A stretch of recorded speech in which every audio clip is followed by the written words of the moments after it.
नमस्कार। नेपाल टेलिभिजनको समाचारमा स्वागत छ। म अनिता बिन्दु। म राजेन्द्र राज तिमिल सिन्हा। सुरुमा प्रमुख समाचार। नेपाल सरकारद्वारा चीनले प्रस्ताव गरेका विभिन्न प्रस्तावहरू स्वीकृत। चीनिया विदेश मन्त्री वाङ यीको नेपाल भ्रमण कोसे ढुङ्गा साबित भएको परराष्ट्र मन्त्रालयको भनाई। आगामी शनिबारदेखि चल्ने भयो जनकपुरमा रेल। प्रधानमन्त्री देउवा र भारतीय समकक्षी मोदीले संयुक्त रूपमा रेल मार्ग उद्घाटन गर्ने कार्यक्रम तय। स्थानीय अवस्था र आवश्यकता हेरेर चुनावी गठबन्धन गर्ने कांग्रेसको निर्णय। उपसभापति पूर्णबहादुर खड्काको संयोजकत्वमा स्थानीय तह निर्वाचन केन्द्रीय परिचालन समिति गठन। देशका धेरै स्थानमा लागेको डढेलोका कारण चन्द्रागिरी केबल कार बीचमै रोकियो। दर्जनौं यात्रु झुन्डिए घण्टौंसम्म। केबल कारको मर्मत गर्नुपर्ने माग। युक्रेन र रसिया बीच पहिलो प्रत्यक्ष वार्ता टर्कीमा सुरु। वार्ता आयोजक टर्कीमा राष्ट्रपति एर्दोआनद्वारा युद्धविराम गर्न रसिया र युक्रेनलाई आह्वान। र पीएनजीलाई 8 रनले पराजित गर्दै मलेसियाको त्रिकोणात्मक अन्तर्राष्ट्रिय श्रृङ्खलामा विजयी सुरुवात। घरेलु टोली नेपालले भोलि मलेसियासँग खेल्दै।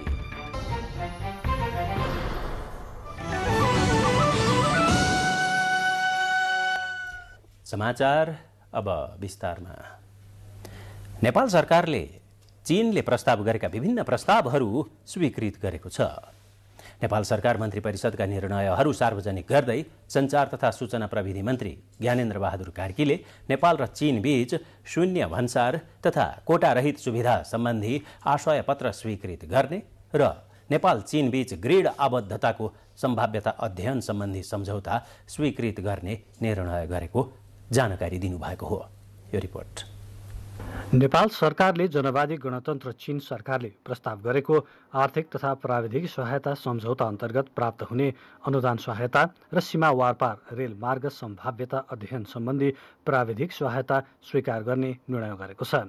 मन्त्री परिषदको यही चैत्र 14 गते बसेको बैठकले गरेका निर्णयहरू मंगलबार सार्वजनिक गर्नुहुँदै सञ्चार तथा सूचना प्रविधि मन्त्री ज्ञानेन्द्र बहादुर कार्कीले चीन सरकारसँग भएको नेपालमा तेल र ग्यास स्रोत सर्वेक्षण सम्बन्धी कार्यान्वयन सम्झौताको 2 वर्ष समयावधि थप गर्ने निर्णय गरेको जानकारी दिनुभयो।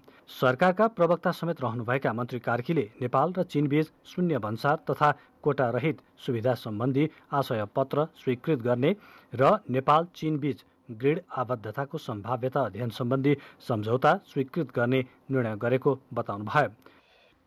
जनवादी गणतन्त्र चीन सरकारले प्रस्ताव गरेको आर्थिक तथा प्राविधिक सहायता सम्झौता अन्तर्गत प्राप्त हुने अनुदान सहायता र सीमा वारपार रेल मार्ग सम्भाव्यता अध्ययन सम्बन्धी प्रविधि सहायता स्वीकार गर्ने।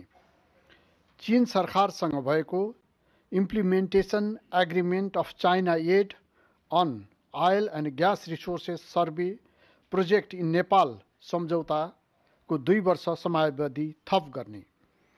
नेपाल र जनवादी गणतन्त्र चीन बीच शून्य भन्सार तथा कोटा रहित ड्युटी फ्री कोटा फ्री सुविधा सम्बन्धी LOE स्वीकृत गर्ने। नेपाल र जनवादी गणतन्त्र चीन बीच ग्रिड आबद्धताको सम्भाव्यता अध्ययन सम्बन्धी सम्झौता स्वीकृत गर्ने। मन्त्री कार्कीका अनुसार तिलौराकोट कपिलवस्तु क्षेत्रलाई संरक्षित स्मारक क्षेत्र घोषणा गर्ने निर्णय मन्त्री परिषदले गरेको छ। सरकारले कतारको राजधानी दोहामा यही चैत्र 12 र 13 मा सम्पन्न दोहा फोरमको 20औं संस्करणको सम्मेलनमा सहभागी राष्ट्रिय योजना आयोगका उपाध्यक्ष डाक्टर विश्वनाथ पौडेल नेतृत्वको टोलीको भ्रमण समर्थन गर्नका साथै अख्तियार दुरुपयोग अनुसन्धान आयोगका सचिव तोयम रायाको यही चैत्र 18 देखि 27 गतेसम्मको भारत भ्रमण स्वीकृत गरेको छ। सोमबारको मन्त्री परिषदको बैठकले विभिन्न सरकारी निकायहरूमा नियुक्त गर्ने निर्णय गरेको छ।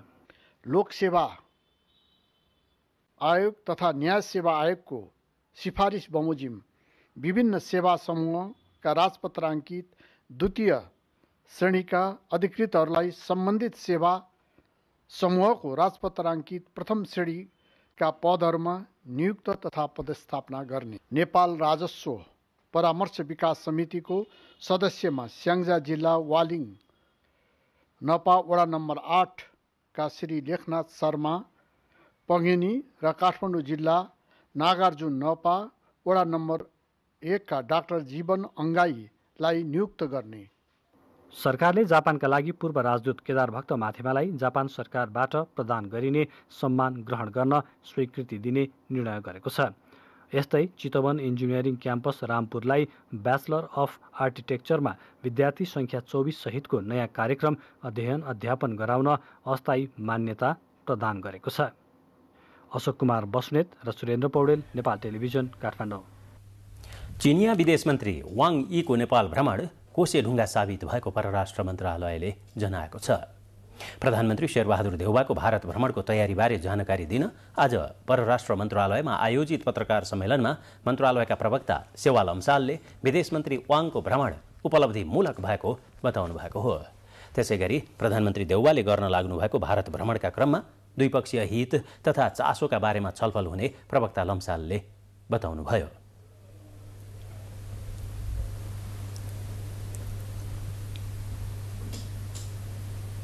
द्विपक्षीय सम्बन्धका व्यापक धेरै विषयमाथि हाम्रो छलफल भयो। पारस्परिक हितलाई प्रवर्धन गर्ने, यसमा पनि व्यापार, पर्यटन, connectivity, connection, cultural relations, G2G का मेकानिजमहरू, B2B होइन, जनस्तरमा पब्लिक डिप्लोमेसी यावत किनभने असाध्यै धेरै कुराहरू जोडिएको हुन्छ। सबै विषयमा नि हाम्रो असाध्यै सौहार्दपूर्ण तरिकाले वार्ता सम्पन्न भयो। यसैगरी श्रीलङ्कामा हुने बिम्स्टेकको सम्मेलनमा प्रधानमन्त्री शेरबहादुर देउवाले भर्चुअल माध्यमबाट भोलि सम्बोधन गर्नुहुने भएको छ। सम्मेलनका क्रममा बिम्स्टेक संगठनको बडापत्रका साथै विभिन्न 5 वटा सहमतिमा हस्ताक्षर हुने जानकारी परराष्ट्र प्रवक्ताले दिनुभयो। जनकपुर जयनगर रेलमार्गको यही चैत्र 19 गते शनिबार उद्घाटन हुने भएको छ। प्रधानमन्त्री शेरबहादुर देउवा र उहाँका भारतीय समकक्षी नरेन्द्र मोदीले संयुक्त रूपमा सो रेलमार्गको उद्घाटन गर्ने कार्यक्रम तय भएको भौतिक पूर्वाधार तथा यातायात मन्त्रालयले जनाएको छ। दुवै देशका प्रधानमन्त्रीले नयाँ दिल्लीबाट संयुक्त रूपमा श्रव्य दृश्यका माध्यमबाट रेल सेवाको उद्घाटन गर्न लाग्नु भएको हो। रेल सञ्चालनका लागि सरकारले यही चैत्र 8 गते अध्यादेश मार्फत आवश्यक कानूनी प्रबन्ध गरेको छ। विक्रमसम्म 2075 मा नै रेलमार्ग निर्माण सकिएको भए पनि कानूनी तथा प्राविधिक जटिलताका कारण लामो समयसम्म रेल सञ्चालनको मिति तय हुन सकेको थिएन। कुल 35 किलोमिटर लामो सो रेलमार्गमा चल्ने रेल अन्तर्देशीय प्रकृतिको ब्रोड गेज हो। जनकपुरमा रेल आइपुगेको 17 महिनापछि सञ्चालन हुन लागेको हो। गत फागुनदेखि नै दैनिक एक पटक रेल सञ्चालन गरिँदै आएको थियो। सबै प्राविधिक तयारी पूरा भएको र कर्मचारी समेत नियुक्त भई काममा खटिसकेको नेपाल रेलवे कम्पनीले जनाएको छ।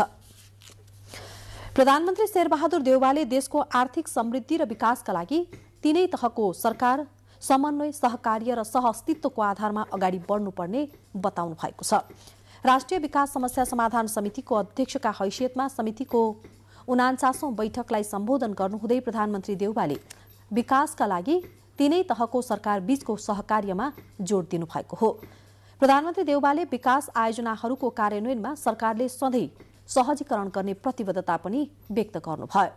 प्रधानमन्त्री देउवाले विगतका बैठकले पहिचान गरेका समस्या र पहिल्याइएका समाधानका उपायहरू कार्यान्वयन गर्न पनि सबैजना लाग्नुपर्ने सुझाव दिनुभयो।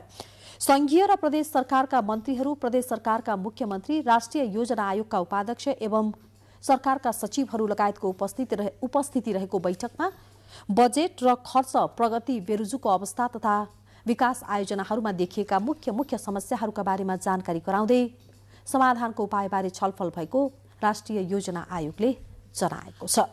समाचार बाँकी छन् तर एकैछिनको विश्रामपछि समाचारमा स्वागत छ।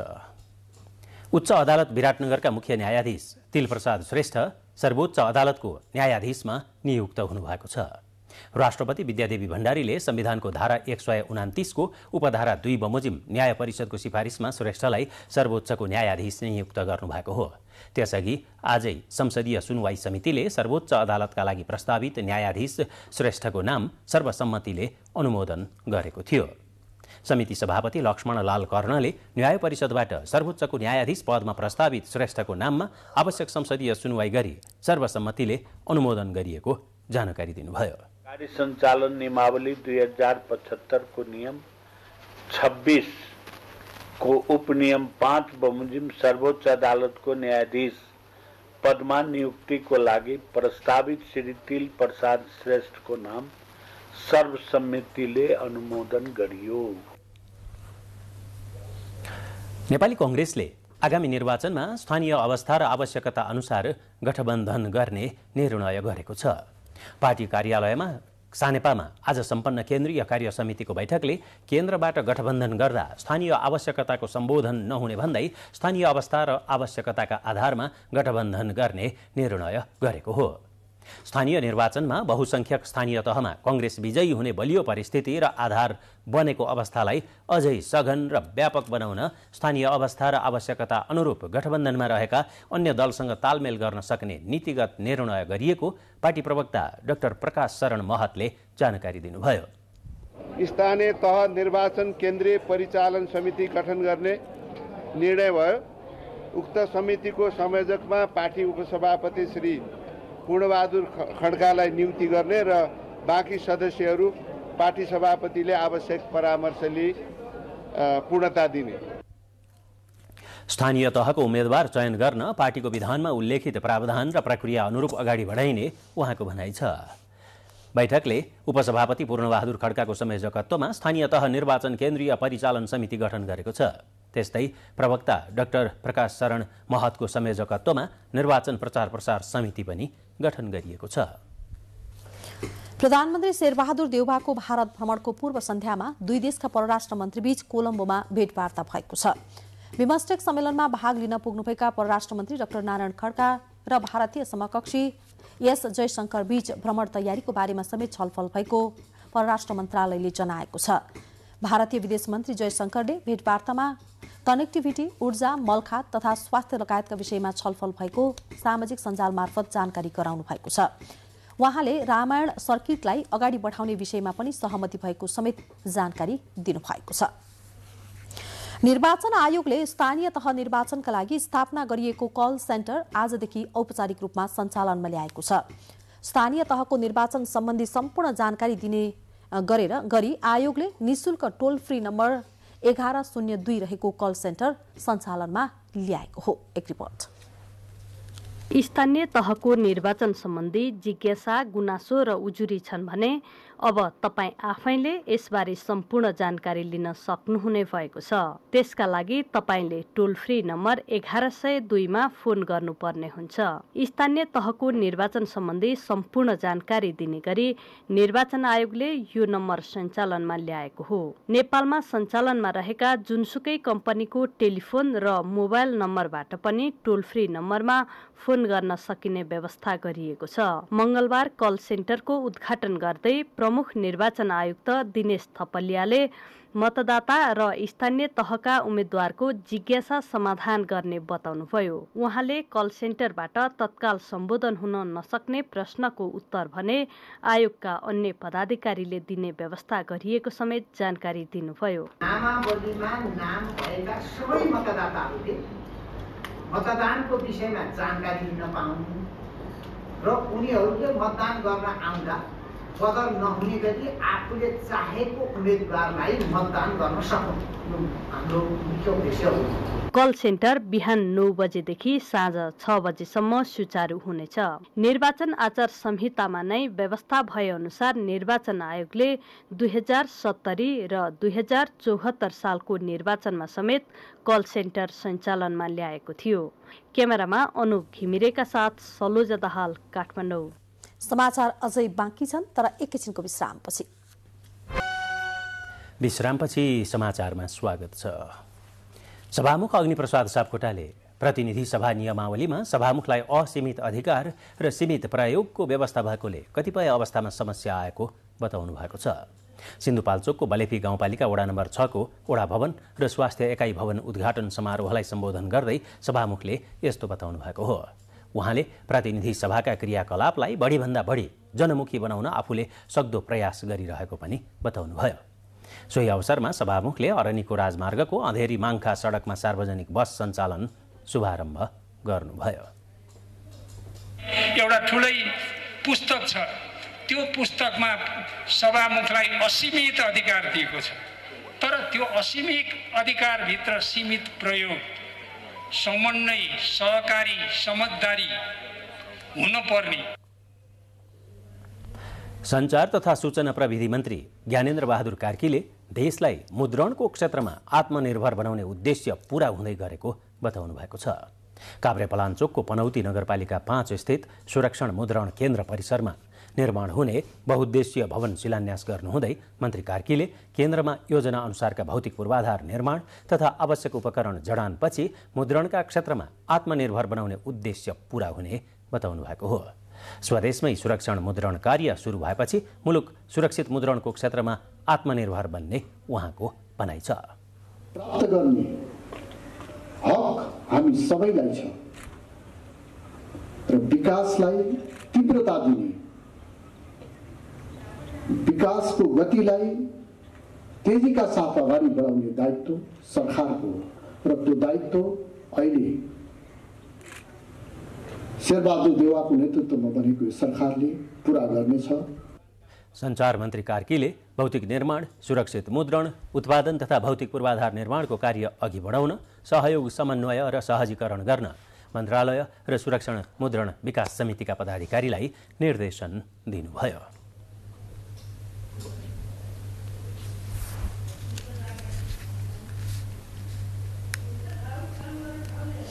अख्तियार दुरुपयोग अनुसन्धान आयोगले त्रिभुवन विश्वविद्यालयमा शिक्षक र कर्मचारी भर्ना छनौट गर्ने सेवा आयोगका कर्मचारी र प्राध्यापक सहित 6 जना विरुद्ध परीक्षाको नतिजा फेरबदल गरेको अभियोगमा विशेष अदालतमा मुद्दा दायर गरेको छ। उपप्रशासक लगायत विभिन्न पदको लिखित परीक्षाको प्राप्त अङ्क हेरफेर गरेको ठहर गर्दै मुद्दा दायर गरिएको अख्तियारले जनाएको छ। त्यसरी मुद्दा दायर गरिएकाहरूमा त्रिवी सेवा आयोगका प्रमुख प्रशासक परशुराम कोइराला, सहप्रशासक इन्दिरा घिमिरे, मुख्य कार्यालय सहायक बचुराम पाण्डे, प्राध्यापक डाक्टर टेकनाथ ढकाल र सहप्राध्यापक केशव घिमिरे र राजेश्वर न्युपाने रहेको अख्तियारका प्रवक्ता श्याम प्रसाद भण्डारीले बताउनु भएको छ। 2073 सालमा कर्मचारी भर्ना गर्दा भएको धाँधली विरुद्ध अख्तियारले आज मुद्दा दायर गरेको हो। अख्तियार दुरुपयोग अनुसन्धान आयोगका आयुक्त सुमित्रा श्रेष्ठ अमात्यले भ्रष्टाचार नगरे अख्तियारसँग डराउन नपर्ने बताउनु भएको छ। जिल्ला प्रशासन कार्यालय गुल्मीमा भ्रष्टाचार नियन्त्रण तथा सुशासन प्रवर्धन सम्बन्धी जिल्ला स्तरीय अन्तर्क्रिया कार्यक्रममा उहाँले भ्रष्टाचार नगरे डराउन नपर्ने र भ्रष्टाचार गरे कसैलाई पनि नछाडिने बताउनु भयो। भ्रष्टाचार गर्नु अपराध भएको भन्दै भ्रष्टाचार गर्ने जो कोहीलाई पनि कानुनी दायरामा ल्याउनु पर्नेमा उहाँले जोड दिनुभयो। भने एउटा आम नागरिक भएर हेरिरहेको उहाँको पनि त्यत्तिकै दायित्व पर्न आउँछ। र अहिले यो ट्रान्सपरेन्सी इन्टरनेसनलले एउटा निकालेको थियो प्रतिवेदन, उहाँले के भन्नुभएको छ भने हरेक 5 जना व्यक्तिहरूमा एकजना मात्र त्यतिकै सर्भिस पाउँछ, अरू सबैले पैसा दिनुपर्छ। सरकारी कर्मचारीहरूले लागत अनुमान र मूल्याङ्कन गर्दा विभिन्न चलखेल गर्ने गरेको उजुरीहरू अख्तियारमा आउने गरेको भन्दै वास्तविक इस्टिमेट गर्न र मूल्याङ्कन गर्न पनि उहाँले आग्रह गर्नुभयो। समाचारको क्रममा प्रमुख समाचार फेरि एकपटक। नेपाल सरकारद्वारा चीनले प्रस्ताव गरेका विभिन्न प्रस्तावहरू स्वीकृत। चीनिया विदेश मन्त्री वाङ यीको नेपाल भ्रमण कोसेढुङ्गा साबित भएको परराष्ट्र मन्त्रालयको भनाई। आगामी शनिबारदेखि चल्ने भयो जनकपुरमा रेल। प्रधानमन्त्री देउबा र भारतीय समकक्षी मोदीले संयुक्त रूपमा रेलमार्ग उद्घाटन गर्ने कार्यक्रम तय। स्थानीय अवस्था र आवश्यकता हेरेर चुनावी गठबन्धन गर्ने कांग्रेसको निर्णय। उपसभापति पूर्णबहादुर खड्काको संयोजकत्वमा स्थानीय तह निर्वाचन केन्द्रीय परिचालन समिति गठन। चन्द्रागिरीमा यात्रुवाहक केबुल कार आकाशमै रोकिन पुग्दा आत्तिए यात्रु। केबुल कारको प्राविधिक पक्षबारे सरकारले नियमन गर्नुपर्ने पीडितहरूको सुझाव। युक्रेन र रसिया बीच पहिलो प्रत्यक्ष वार्ता टर्कीमा सुरु। वार्ता आयोजक टर्कीमा राष्ट्रपति एर्दोआनद्वारा युद्ध विराम गर्न रसिया र युक्रेनलाई आह्वान। र पीएनजीलाई 8 रनले पराजित गर्दै मलेसियाको त्रिकोणात्मक अन्तर्राष्ट्रिय श्रृङ्खलामा विजयी सुरुवात। घरेलु टोली नेपालले भोलि मलेसियासँग खेल्दै। अब कोरोना भाइरसको अवस्था। पछिल्लो 24 घण्टामा मुलुकभर थप 42 जनामा कोरोना संक्रमण पुष्टि भएको छ। 4,322 जनाको PCR परीक्षणमा 30 जना र 1,149 जनाको एन्टिजेन परीक्षणमा 12 जना गरी 42 जनामा संक्रमण पुष्टि भएको स्वास्थ्य तथा जनसङ्ख्या मन्त्रालयले जनाएको छ। पछिल्लो 24 घण्टामा कोरोनाबाट 86 जना निको भएका छन् भने अहिले देशभर 1,198 जना सक्रिय संक्रमित छन्। आज थपिएसँगै नेपालमा कोरोना संक्रमितको कुल संख्या 11,18,508 पुगेको छ भने 9,65,228 जना संक्रमण मुक्त भएको तथ्याङ्क छ। पछिल्लो समय कोरोना संक्रमण न्यून हुँदै जानुमा दक्ष र अनुभवी स्वास्थ्य कर्मीको भूमिका पनि महत्त्वपूर्ण छ। कोरोना महामारीका बेला स्वास्थ्य सेवा विभाग राष्ट्रिय स्वास्थ्य तालिम केन्द्रको भूमिकाबारे तयार पारिएको छ आजको कोरोना केयर।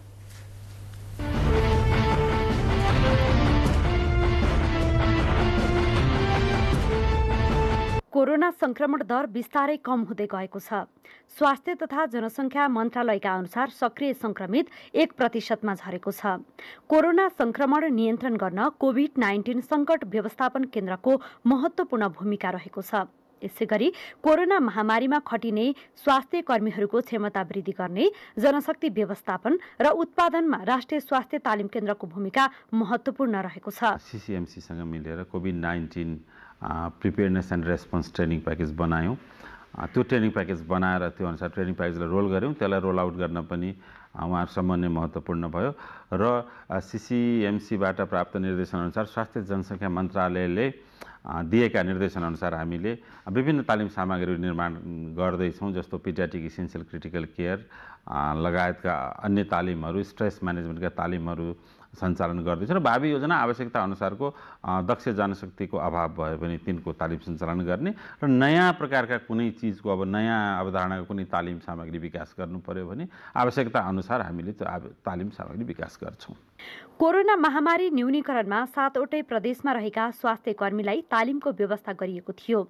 उनीहरूको मनोबल बढाउने मात्र होइन, दक्षता र योग्यताका आधारमा व्यवस्थापन गर्न सहजीकरण गरिएको राष्ट्रिय स्वास्थ्य तालिम केन्द्रले जनाएको छ। अग्रपङ्क्तिमा खटिएका तालिम प्राप्त दक्ष र अनुभवी स्वास्थ्य कर्मीहरूकै कारण कोरोना महामारी न्यूनीकरणमा सहजता भएको हो। नेपाल सरकारले परिकल्पना गरेका कार्यक्रमहरूलाई लागू गर्नका लागि अनुसार चाहिने दक्षता को लाई चाहिँ उहाँहरूले पढ्ने आधारभूत शिक्षामा अर्थात् बेसिकल मेडिकल एजुकेसनमै उहाँहरूको प्री सर्भिस एजुकेसनमै इन्टिग्रेट गर्न सक्ने एउटा त्यो कुरा पनि हुँदैछ। यो गर्न जरुरी देखिया छ। र तेस्रो भनेको अब पारम्परिक तालिम विधिहरूभन्दा वैकल्पिक तालिम विधिहरूलाई बढी प्रयोग गर्नुपर्ने चाहिँ आवश्यकता छ।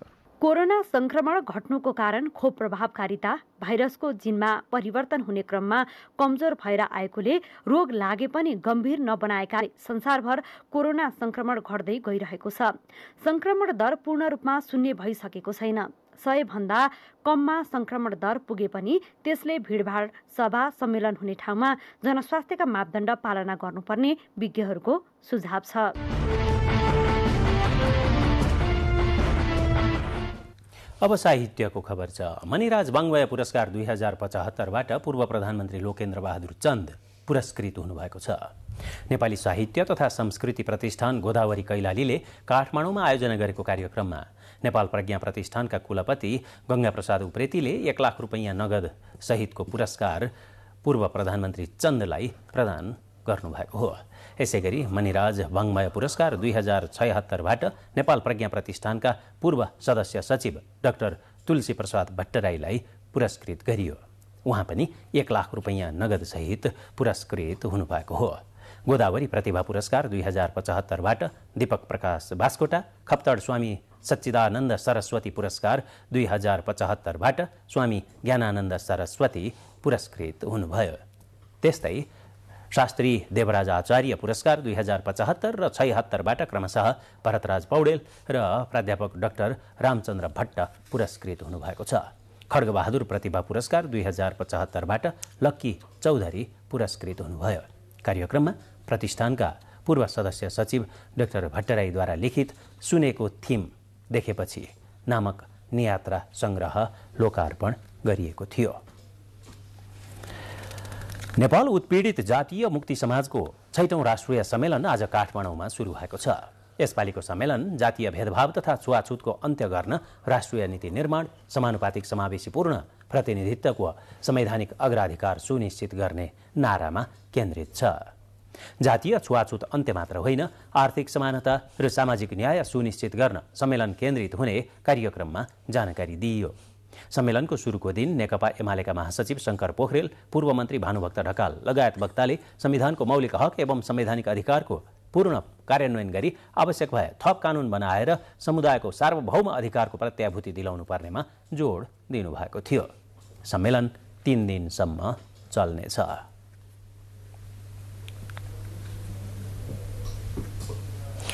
काठमाडौँको चन्द्रागिरीमा सञ्चालित चन्द्रागिरी केबुल कारमा चढेर यात्रा गरिरहेका कारहरू अचानक कारमै रोकिन पुग्दा निकै समय यात्रु पनि झुन्डिएका कारमै रोकिन पुगे। बिजुली बन्द भई कारहरू तारमै रोकिन पुगेको चन्द्रागिरी केबल कारले जनाएको छ। गडबडी उत्पन्न भई आधा घण्टा कारहरू रोकिएको कम्पनीले बताए पनि स्थानीयले करिब 3 घण्टा सेवा रोकिएको भनेका छन्। थानकोट प्रहरीका अनुसार केबल कारमा रोकिएकाहरूको उद्धारका लागि प्रहरी नायब उपरीक्षकको कमाण्डमा 2 जना चिकित्सक र नर्सहरू सहितको टोली घटनास्थल पुगेको थियो। 37 जनालाई रोकिन पुगेका केबल कारहरूबाट फर्काइएको थियो। थानकोट प्रहरीका डीएसपी दिल्ली नारायण पाण्डेले ती 37 जना चढेका कारहरू जेनेरेटरको बिजुली चलाएर फर्काउँदा एउटा कार फर्किने गति ज्यादै सुस्त भएकोले 30 मिनट लागेको जानकारी दिनुभयो। केबुल कारमा सवार 40 जना भन्दा बढी पर्यटकहरू केबुल कार बन्द भएपछि करिब आधा घण्टा केबुल कार भित्रै बस्नु परेको कम्पनी व्यवस्थापनले जनाएको छ। उनीहरूलाई इमर्जेन्सी उद्धार गरिए पनि जेनेरेटरमा समस्या देखेपछि केही समय केबुल कार सञ्चालनमा आउन नसकेको चन्द्रागिरी हिल्स पालिका प्रबन्धक झलक पौडेलले जानकारी दिनुभयो। केही समय हामी चाहिँ 2:30 देखि 3 बजेको समयमा हाम्रो चाहिँ 81 चाहिँ यहाँ जुन हामीसँग जुन आउने इलेक्ट्रिकको चाहिँ त्यसमा केही ब्लक भएको कारणले चाहिँ आधा घण्टा जति समय चाहिँ हामीलाई चाहिँ अलिकति अप्ठ्यारो महसुस भयो र त्यो अवस्थामा चाहिँ हामीसँग त्यो जुन यो बिचमा चाहिँ रोकिएर बसेको चाहिँ थियो त्यो समयमा जम्मा 40 देखि 42 जना मात्र हुनुहुन्थ्यो हाम्रो त्यहाँ र उहाँहरूलाई चाहिँ हामीले इमर्जेन्सीबाट चाहिँ 20 मिनटकै बिचमा चाहिँ उहाँहरू सबैलाई हामीले तल झारिसक्यौँ र त्यो गरिरहँदा यता हाम्रो काम पनि भइरहेको थियो र पछि चाहिँ हाम्रो टेक्निसियन ग्रुपले चाहिँ त्यो फल्ट पनि पत्ता लगाउनु भयो र अहिले चाहिँ हाम्रो सुचारू रूपमा गइसक्यो। दिउँसो करिब 3 बजे प्राविधिक गडबडीका कारण केबुल कार सञ्चालनमा समस्या भएको भए पनि हाल पुनः सञ्चालन भइसकेको उहाँले बताउनुभयो। केबुल कार बन्द हुँदा चन्द्रागिरी डाँडामा करिब 400 जना रहेकोमा हाल उनीहरू साँझसम्म सबै फर्किसकेको पौडेलले जानकारी दिनुभयो। मर्मत सम्भार समय समयमा गर्नुपर्नेमा त्यसलाई ख्याल नगर्दा यात्रु कारमै झुलिएर बस्नुपर्ने र निसासिने अवस्था आएको भन्दै पीडितहरूले केबुल कारको निगरानीमा सरकारले ध्यान दिनुपर्ने खाँचो औल्याएका छन्।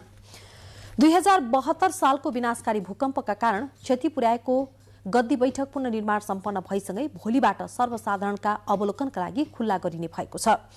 पहिलो पटक सर्वसाधारणका लागि खुल्ला गरिएको गद्दी बैठकको तल्लो तलामा नेपाल एकीकरणदेखि गणतन्त्रसम्मका राजनैतिक एवं ऐतिहासिक घटनाक्रम समेटेर प्रदर्शनी कक्ष पनि बनाइएको छ। एक रिपोर्ट। तत्कालीन राणा प्रधानमन्त्री चन्द्र शमशेरले विक्रम सम्वत 1965 मा बनाएको गद्दी बैठक 2072 सालको भूकम्पले क्षतिग्रस्त भएको थियो। भूकम्पले क्षतिग्रस्त भएपछि करिब 7 वर्ष लगाएर पुनर्निर्माण कार्य सम्पन्न गरेसँगै सर्वसाधारणको अवलोकनका लागि गद्दी बैठक खुला गरिएको हो। भूकम्पले क्षतिग्रस्त बैठक अमेरिकी एम्बेसी फन्ड मियामोतो रिलिफ मार्फत जीर्णोद्धार गरिएको हो। पुनर्निर्मित बैठकको संस्कृति, पर्यटन तथा नागरिक उड्डयन सचिव महेश्वर न्यौपानेले उद्घाटन गर्नुभयो। इन्द्रजात्राको अवसरमा विशिष्ट पाहुनाहरूले मात्र प्रवेश पाउने बैठक अबदेखि अवलोकनका लागि सर्वसाधारणलाई खुला गरिएकाले यसको संरक्षण र प्रवर्धनमा सहयोग पुग्ने विश्वास गरिएको छ। 2072 सालको भूकम्पले चाहिँ क्षतिग्रस्त भएकोमा यो हाम्रो हनुमान ढोका चाहिँ विकास समिति, पुरातत्व विभाग र संस्कृति मन्त्रालयको पहलमा चाहिँ आज यो निर्माण सम्पन्न भई यो चाहिँ गद्दी बैठक सर्वसाधारणको लागि अवलोकनको लागि खुला गरिएको छ। गद्दी बैठकको तल्लो तलामा गद्दी बैठकका बारेमा जानकारी दिन प्रदर्शनी कक्षदेखि अडियो भिजुअल कक्षको व्यवस्था गरिएको छ। प्रदर्शनी कक्षमा नेपाल एकीकरणदेखि गणतन्त्र स्थापनासम्मका राजनीतिक एवं ऐतिहासिक घटनाक्रमका तस्बिरहरू उतारिएको छ। पृथ्वीनारायण शाहको नेपालको युनिफिकेसनबाट अहिलेको यो मोडर्नाइजेसन फेजसम्मका विभिन्न यावत पक्षहरूलाई हामीले तल प्रदर्शनीको ती आवश्यक सामग्रीहरू सङ्कलन गरेर प्रदर्शनी गरेका छौँ। भिजिटर्सहरू हनुमानढोकामा आउने र केही समय बिताउने अर्को एउटा ठाउँ हामीले स्थापना गरेका छौँ। एकीकरणको बेला प्रयोग भएका हतियार, गुप्त छडी, पृथ्वीनारायण शाहले प्रयोग गर्ने बन्दुकदेखि राजनीतिक परिवर्तनलाई झल्काउने 100 वर्ष पुराना तस्बिरहरू समेत राखिएको छ। प्रदर्शनी कक्षमा पुग्दा नेपाल अङ्ग्रेज युद्ध, कोत पर्वदेखि 104 वर्षसम्मको राणा शासन अवधिमा घटेका राजनीतिक घटना, राणा शासनकालको परराष्ट्र र प्रशासनिक व्यवस्थासँग सम्बन्धित तस्बिरहरूले तत्कालीन शासन व्यवस्थाको झल्को दिन्छन्। प्रदर्शनी कक्षमा 2007 सालदेखि गणतन्त्र स्थापनासम्मका राजनीतिक घटना र अन्तर्राष्ट्रिय सम्बन्ध सम्बन्धित तस्बिर पनि राखिएको छ। 2012 सालमा नेपालले संयुक्त राष्ट्रसङ्घको सदस्य पाएको अवसरमा जारी गरेको हुलाक टिकटदेखि विभिन्न विदेशी पत्र पत्रिकामा नेपालले लिएको परराष्ट्र नीतिबारे प्रकाशित समाचार र राजा महेन्द्रद्वारा प्रथम जननिर्वाचित सरकारलाई शपथ ग्रहण गराएका तस्बिरहरू लगायत विभिन्न राजनीतिक घटनाहरूलाई ऐतिहासिक समयक्रम अनुसार अवलोकन गर्न सकिन्छ।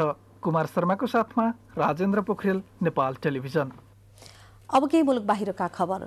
युक्रेन र रसिया बीच पहिलो प्रत्यक्ष वार्ता टर्कीमा सुरु भएको छ। वार्ता सुरु गराउँदै टर्कीका राष्ट्रपति रेसेप ताइयिप एर्दोआनले दुवै देशलाई युद्धविराम गर्न आह्वान गर्नुभयो। यसअघिको असफल वार्ता 3 हप्ता अघि बेलारुसमा भिडियो मार्फत भएको थियो। टर्कीको आयोजनामा 2 दिने वार्ता सुरु भएको हो। 1 महिना लामो युद्धमा हजारौं मानिस मारिसकेका छन् भने 1 करोड युक्रेनी विस्थापित भइसकेका छन्। विस्थापित मध्ये 40 लाख युक्रेनीले देश छोडेर हिँड्नु परेको छ। अब बाँकी समाचार एकैछिनमा।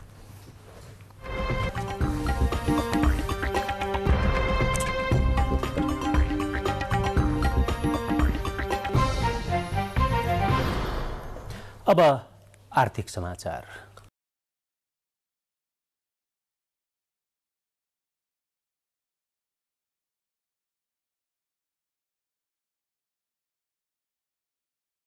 कमजोर हुँदै गएको भन्दै अर्थविदहरूले चिन्ता व्यक्त गरेका छन्।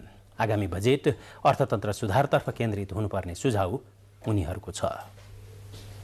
आगामी बजेट देशको अर्थतन्त्र सुधारमा केन्द्रित हुनुपर्ने सुझाव विज्ञहरूले दिएका छन्। मंगलबार वर्तमान आर्थिक अवस्था र आगामी बजेटका विषयमा अर्थविदहरूसँग भएको छलफलमा अर्थतन्त्र सुधार गर्न सरकारले चाल्नुपर्ने कदमका बारेमा विज्ञहरूले सुझाव दिएका छन्। अधिकांश अर्थविदले संरचनागत सुधार, समावेशी आर्थिक वृद्धि र प्रणालीगत भ्रष्टाचार हटाउन सुझाव दिएका हुन्। युरिया, एमओपी भन्ने यो muriate of potash, DAP, phosphoric acid सबैको मूल्य चाहिँ तीव्र रूपमा बढिरहेको छ। त्यसले अहिले नै सङ्केत आइसक्यो। एडीबीले, वर्ल्ड ब्याङ्कले गरेको नेपालको ग्रोथको प्रोजेक्सन पनि त्यति राम्रो छैन। Rate of growth of population भन्दा माथि ग्रोथ भयो भने त्यसले इकोनोमी सस्टेन हुन्छ भन्छन्। त्यो सैद्धान्तिक मान्यताले हाम्रो जस्तो मुलुकलाई चाहिँ झुक्याउँछ। केही नियन्त्रणभन्दा बाहिरका तत्त्वले गर्दा नेपालको अर्थतन्त्र दबावमा भएको अर्थ मन्त्रालयले बताएको छ। यद्यपि अर्थतन्त्रप्रति ज्यादै चिन्तित हुनुपर्ने अवस्था भने आइ नसकेको प्रश्न पारेको छ। कतिपय क्राइसिसहरू कस्तो हुँदो रहेछ भने अप्ठ्यारोहरू कसैले पनि फोर्सी गर्न नसक्ने रहेछ कि। अब कोभिड त आयो। अब रसिया र युक्रेनको वार होला भनेर कसले भन्ने? कुन चाहिँ नोबेल लरेटले भन्ने अथवा कुन चाहिँ अर्थमन्त्रीले भन्ने कसले? राइट।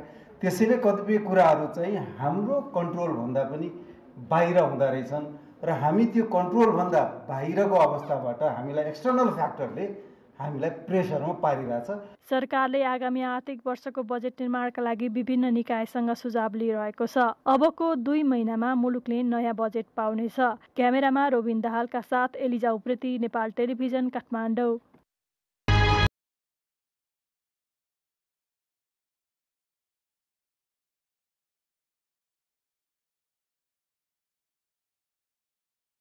समाचार खेलकुद।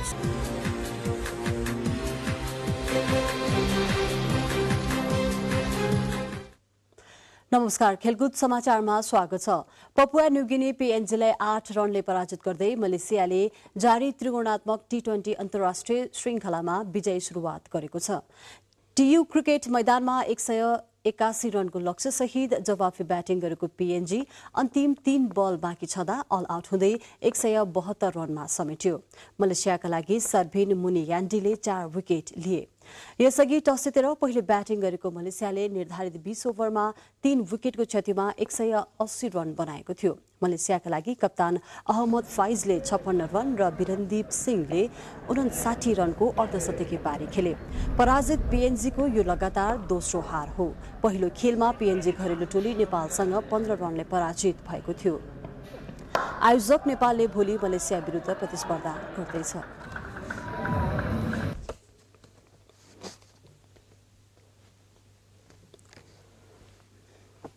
अन्तर्राष्ट्रिय क्रिकेट परिषद आईसीसीको नयाँ एक दिवसीय वरियतामा नेपाल 2 स्थान तल झरेको छ।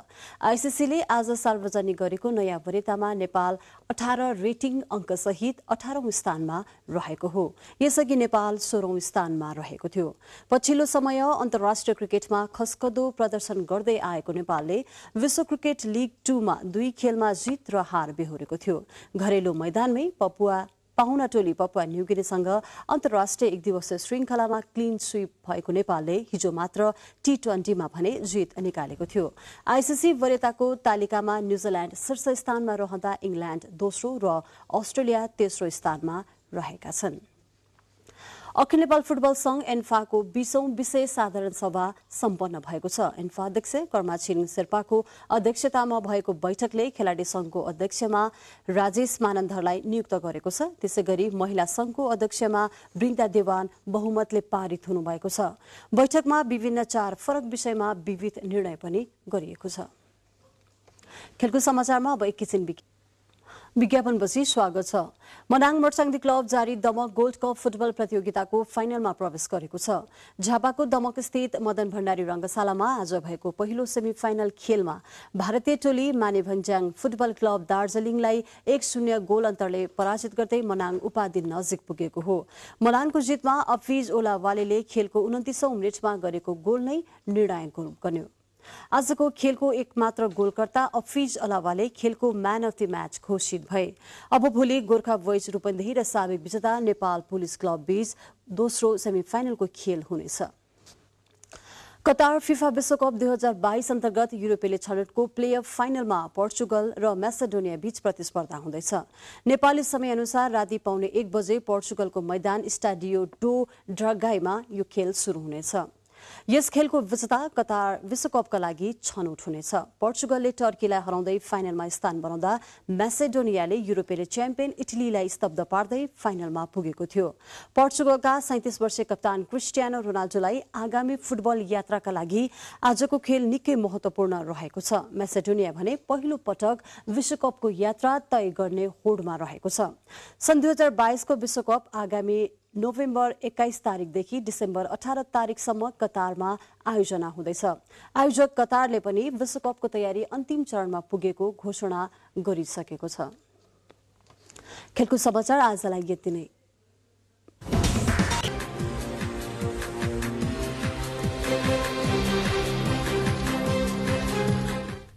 अब मौसम।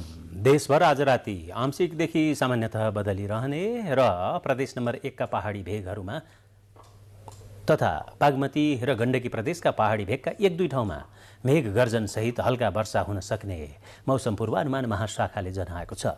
काठमाडौँमा आज राति न्यूनतम तापक्रम 16 र 18 डिग्री सेल्सियस बीच तथा भोलि दिउँसो अधिकतम तापक्रम 25 र 27 डिग्री सेल्सियस बीच रहने अनुमान छ। अब मौसम सम्बन्धी थप विवरण तालिकामा।